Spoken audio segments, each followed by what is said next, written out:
જિલ્લાની માંગ સાથે દિયોદરમાં ચાલી રહેલા ઉપવાસ આંદોલન વચ્ચે ભેસાણા ગામે આયોજિત સામાજિક કાર્યક્રમમાં વિધાનસભાના અધ્યક્ષ શંકર ચૌધરીનું મહત્વનું નિવેદન। જિલ્લો એવો બનાવવો છે જે મારું સપનું છે, હું જે કંઈ પરમાત્મા મને જે સૂઝવાડે છે એ પ્રમાણે કહું કે ભારતના શ્રેષ્ઠ જિલ્લાઓમાં આપણો વાવ થરાદ જિલ્લો છે।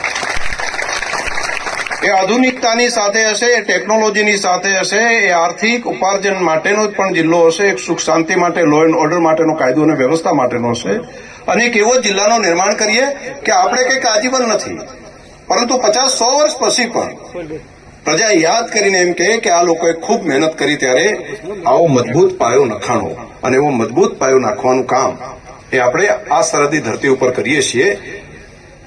અહીંથી શેખ પાલનપુર જતા એના બધા કરતા આપણને અહીં નજીક પડશે, શેખ પાલનપુર જવું પડે એના કરતા ઘણું નજીક બધાને પડશે, અને બધાની વચ્ચે છે થરાદ તાલુકાનું છેલ્લું ગામ જે છે ખોડા, ખોડાને જેટલું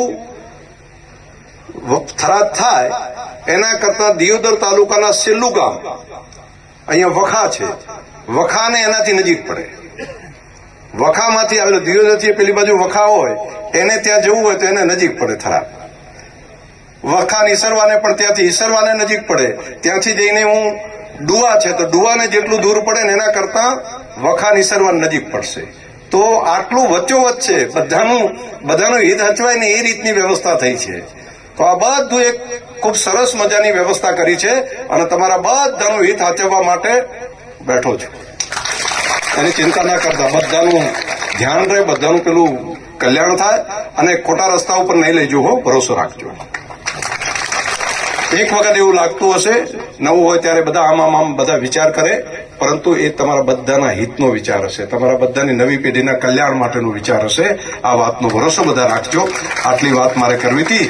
તો નવો જિલ્લો જે બન્યો છે એમાં બધા રાજી થયા છો મતેડેથી?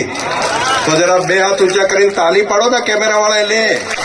બધાને ખૂબ ખૂબ હૃદયપૂર્વકના અભિનંદન।